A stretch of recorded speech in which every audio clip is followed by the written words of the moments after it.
Okay, these are the metal gears that are a replacement for those plastic ones in the C5 headlights. Well, there you go. These are, I was kind of wondering why these are like 40 bucks a piece. These are substantial. These are pretty heavy, good piece of kit. Good stuff. I got both of them, so I got those, these little rubber thingies. Figure out what those are.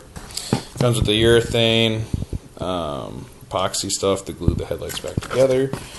Comes with grease for the bearings, little motor spinny thingies. Yeah, I know, technical terms, guys. And these are the brackets to prevent them from coming undone. There's two of them in there. Okay, as you will see, yeah, that's no good. That is no good at all. So here, I'll show you exactly what's going on here. What you do, pull off this, and basically this will just keep spinning.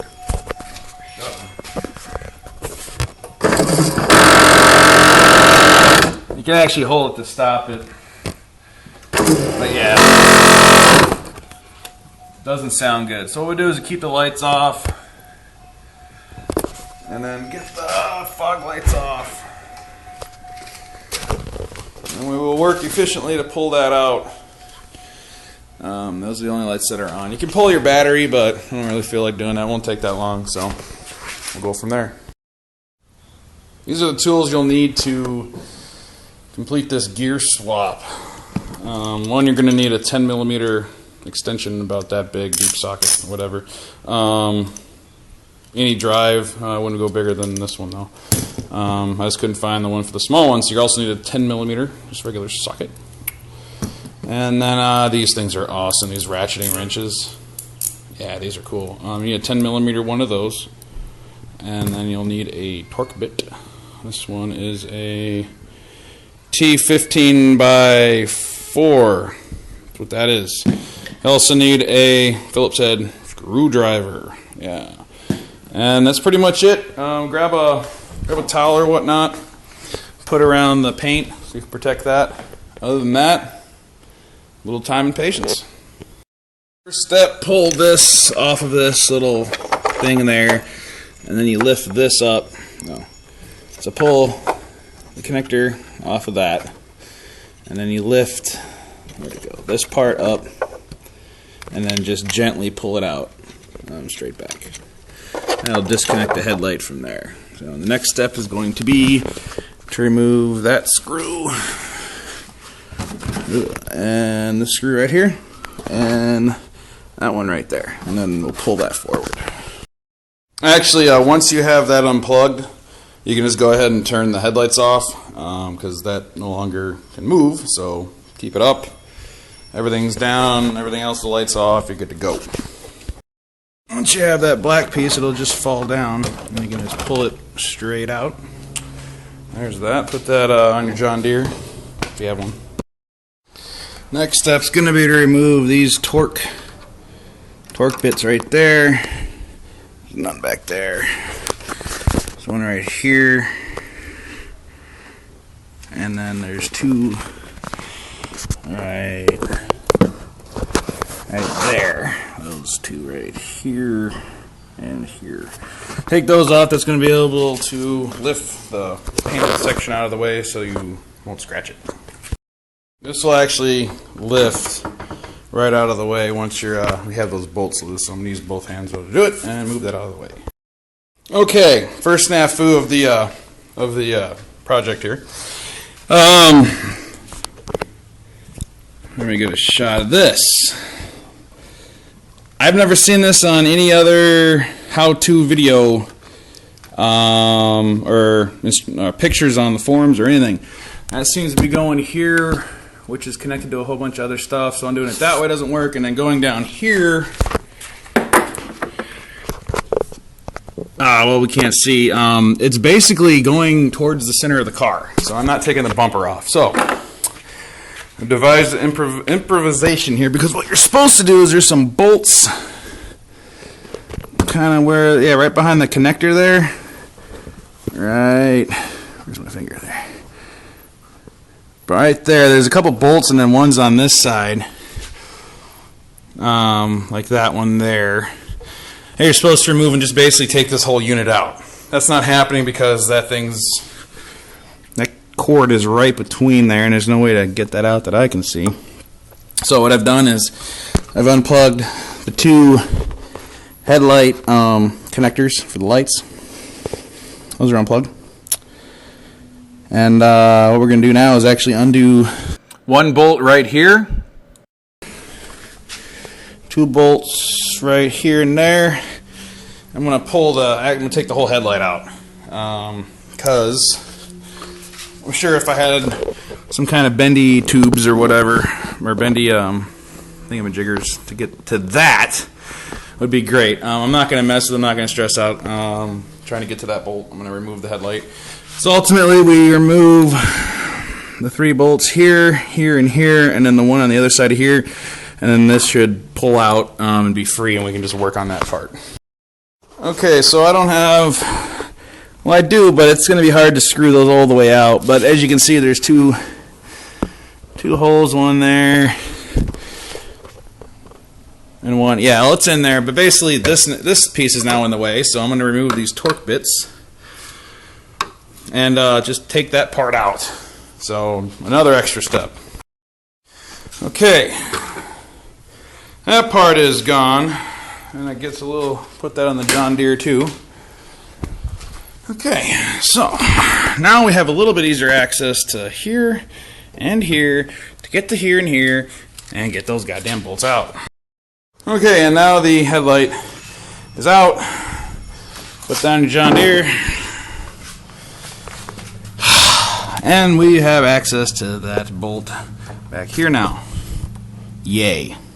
Awesome. Let's do it.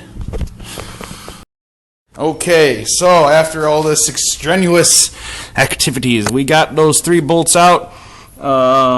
Here's the fruits of our labor.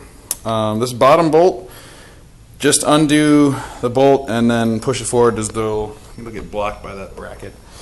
And then you undo the last one here, and then it should just pull right out. And then this is pretty much free moving. So there you have it. Yeah, this cord just keeps on going. I have no idea where that goes. It might be the fog, but because it connects to the fog thing here, which is disconnectable. But then, of course, this cable runs all the way over there, so I don't know. So next step is to take this to the workbench or somewhere to work on it, and you basically pop that off, tear it apart, get in there, replace it. Okay. Okay, next step here is to get a very, very thin flathead screwdriver, thank you. And we'd basically just get it into the edge there and then hammer it down with whatever you got. I was using this. Just popped it in there. And that starts it. And then the next thing you want to do is you get another one, another really thin, small one, and just kind of start working it and prying it open and going as slowly as possible. You don't want to crack it or break it. Alright, just kept tapping along the edge. I did put one of the bigger ones in there to get it to pop a little bit easier. And then you just kind of go around the area, keep prying. And this is going to be my first look at the chaos that's inside of here. And doesn't look too bad. A little rust in there actually.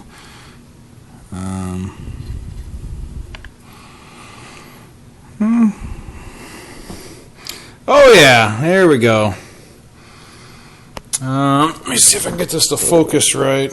This is chewed up bad. You can see, all right. Well, you can kind of, yeah. My phone's not cooperating. There we go. That is chewed up there and there. So here we go, strip gear. Real bad right there. Yep, so there we go. We'll clean up in here now. The biggest thing you want to do is extra super duper careful. Do not get any of the silicone that we're about to use here. Don't get any of that, or any of that, or any of this shit anywhere on the edge of that. Otherwise the glue's not going to adhere correctly. So we're going to take this apart and replace all the parts and get it all back together. Okay, I've applied the grease, a whole bunch of it to the worm there around the entire wheel, and my assistant here is applying it to the back side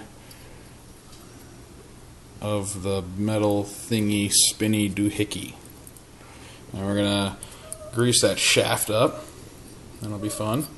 And we'll put it in there, mix the epoxy, put this all back together and hope for the best. Okay, we applied the grease to the shaft on this side. We put one of those small washers in there. We are now applying the epoxy to seal this up forever. We're going to use this from a Coke box, and we're just going to mix those two things together up in that area and then apply it to the edge. Also apply it to the back of this. Put it together, put some C-clamps on it, wait 24 hours. Alright, now we got the glue on there. It's actually this black, nasty looking urethane stuff. So we got the clamps on there. Maybe overkill, but that'll keep it together. I'm going to hold that for about 24 hours and then take it apart, put it back in the car. Alright, back in the garage. Now this is the T-bracket, and this is a little rubber washer. What you want to do is you want to pop that in between the bracket there, and then basically you'll place it on, you want to do this side down, flatter one, see this a little thicker. Basically you'll just put that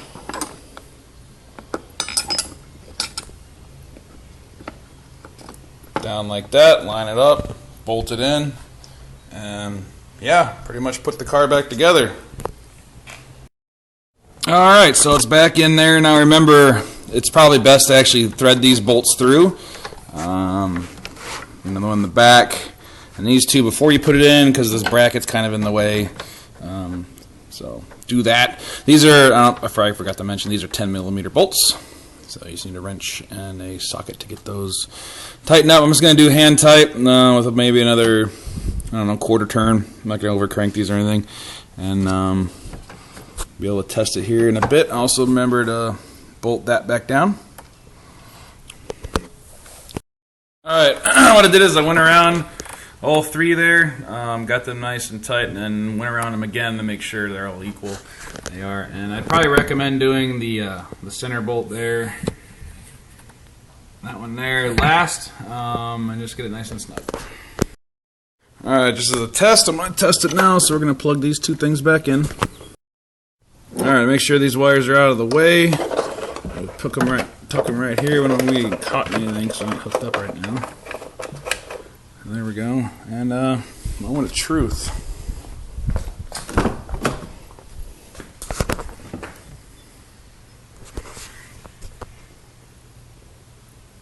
Oh, they're on, so they should be up. There we go. Problem resolved.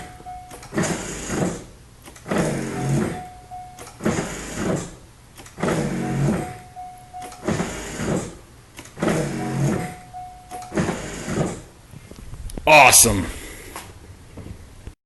Alright, you guys might have noticed I actually had this back in place. Had a Corvette meeting club thing, and I had to put it back on, put the cover back on so I can actually drive it. So yeah, that has to be off, otherwise, just like I said before, you can't get to these bolts over here. Also, when you crank this one down, right there, don't crank it down too tight. You want to be able to move it so you can line up this side and get it in there. So remember, protect your paint, but two, also get your longer 10 mil and just work it in by hand. That way you don't strip it. And then when you feel a little bit of resistance once the bolt's in there, you can go ahead and crank it down. New jet for that bolt, and then the one that's going to go right there above it. And there we go. Just put what it is basically just put the bolt on the end of a tool here, and then just hand tightening it. And there we go. Connect the low beam and high beam headlight connectors and check for alignment. So there's that one. Nice and working. There's that. Let's test the high beams.